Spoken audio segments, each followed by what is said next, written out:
YouTube, this D Frank. You know, I'm back up in the black, and right now black and pollen yellow tree sperm ScatPack, and we'll come at y'all with another quick vlog today.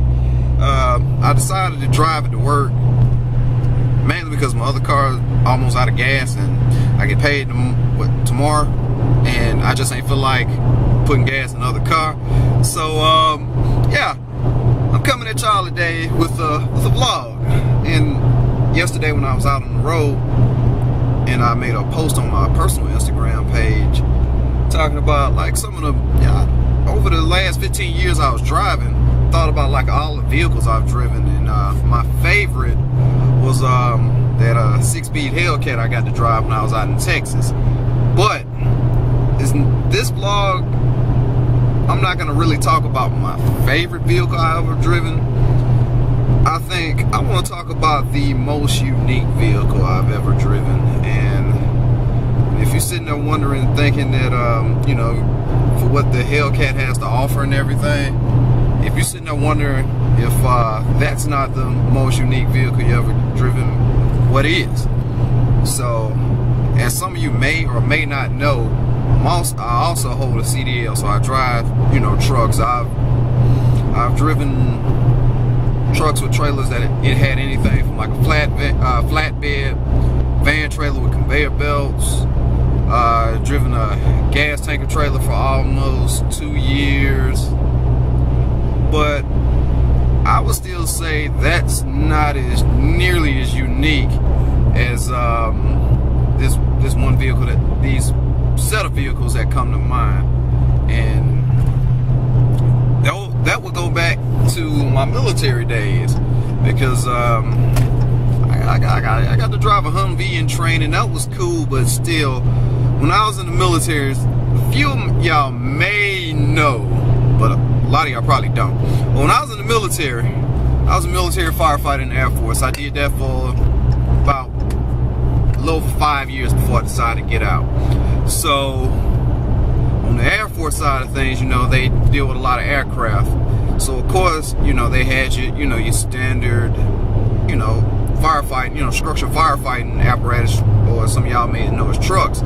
But I'm pretty sure 98% of y'all never seen the kind of fire trucks that they use at airports. So I got to drive quite a few different fire trucks when I was in, and overall, I'm not even gonna sit there and lie, it wasn't as cracked up as what most people would think it would be. It would have been, in my experience, because the thing that really just made me hate driving fire trucks the most was the driver. Technically, well, he still is responsible for the overall safe operation of that vehicle, and, you know, making sure your tanks got water, making sure, you know, everything, well, to a degree, like equipment wise, making sure everything's on the truck. To me, that's everybody's responsibility if you catch something. But the person that really calls the shots is the man that's sitting in that front passenger seat, what they call a crew chief. And he or she can make or break that experience sitting up in that passenger seat. So in my dealings and the people I dealt with, I felt most of my crew chief was just straight up terrible. I just didn't feel comfortable with them, so I never got to really grow and just drive a fire truck to my full potential. But that's kind of sidetracking, but that's the reason why I didn't like driving fire trucks, and I like driving big trucks now. But back to the subject of the most unique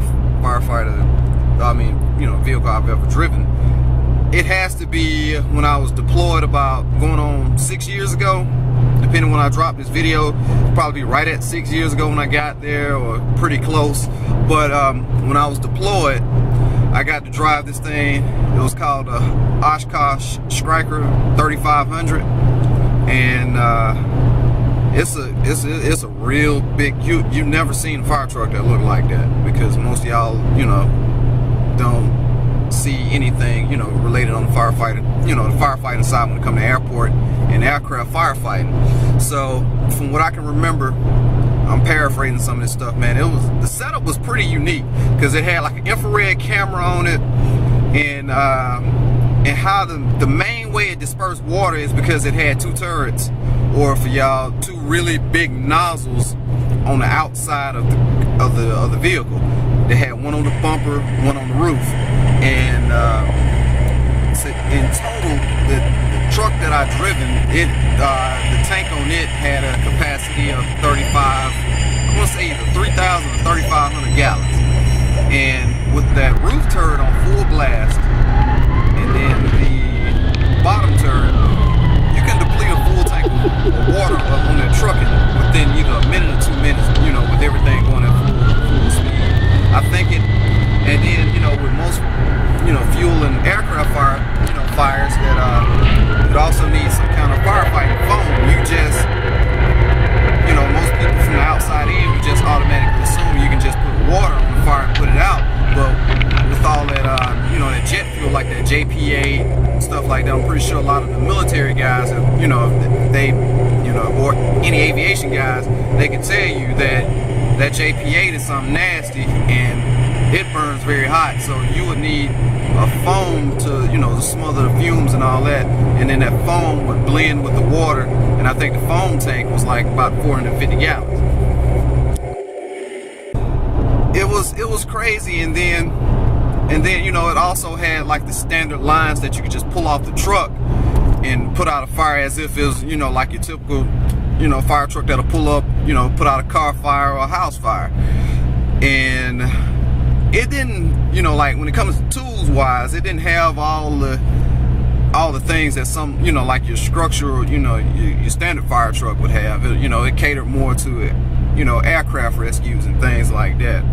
And yeah, it was just something to see, because for a truck to be that big and that heavy, it was, for the most part, it was very nimble. And I think if I would have had a better crew chief along my way when I was, you know, firefighting, I would have probably enjoyed driving the fire truck a lot more. But that's just the way it goes, man. So let's go and get this discussion started. Tell me, what's the most unique vehicle that you ever got to ride in or drive in, and how was your experience? Did you have fun with it? Would you do it again?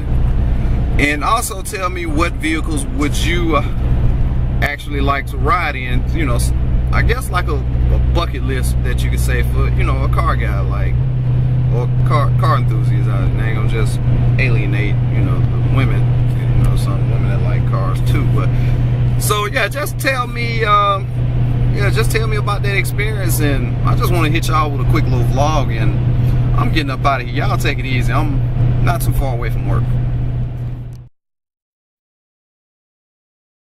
What's going on, everybody? It's D Frank. We're at the end of this video, and I would like to thank you guys for supporting me for almost these 2 years.